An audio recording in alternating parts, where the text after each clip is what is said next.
Malulutas kaya ang anomalya kung posibleng sospek din ang mismong nag-iimbestiga?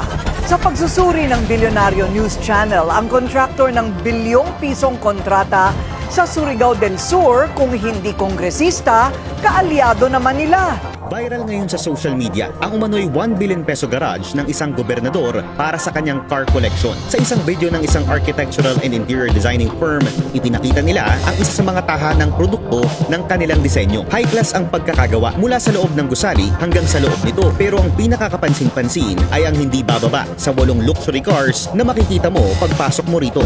Sa isang Facebook post, tila napansin ng isang netizen ang kaparehong interior design ng bahay sa video na ito sa video na minsan nang inilabas ni Surigao del Sur Governor Johnny Pimentel. Good morning to everyone. Ayon sa post, gawa umano sa haligi ng korupsyon at kasakiman ng nasabing property. Wala pang tugon si Governor Pimentel sa post na ito sa kasalukuyan. Isang bagong post ang lumitaw, isang araw matapos lumabas ang video. Ipinost naman ng isang social media user ang umano'y construction firm na pagmamay-ari mismo ni Governor Pimentel, ang JNA Pimentel Construction. Ayon sa PICAB, kumpirmado na ang authorized managing officer ay walang iba kundi si Governor Johnny P. Pimentel. Sa pagsusuri ng Bilyonaryo News Channel, napag-alaman namin na ang kumpanyang ito nakakubra ng siyam na proyekto sa nasasakupan mismo ni Gov. Mula 2016 hanggang 2020, naaabot ang halaga sa 480.5 million pesos. Sa mga panahong ito, naupo siya at ang kanyang dalawang kapatid na sina Vicente Pimentel Jr. at Alexander Ayek Pimentel sa pagka-governor. Nang palitan din sila ni Ayek sa pagka-congressman ng ikalawang distrito ng Surigao del Sur. Una nang inimbestigahan ng Bilyonaryo News Channel ang long-time ally ng mga Pimentel sa probinsya, ang pamilyang Momo, na may sarili ring construction company na nakakubra ng 1.1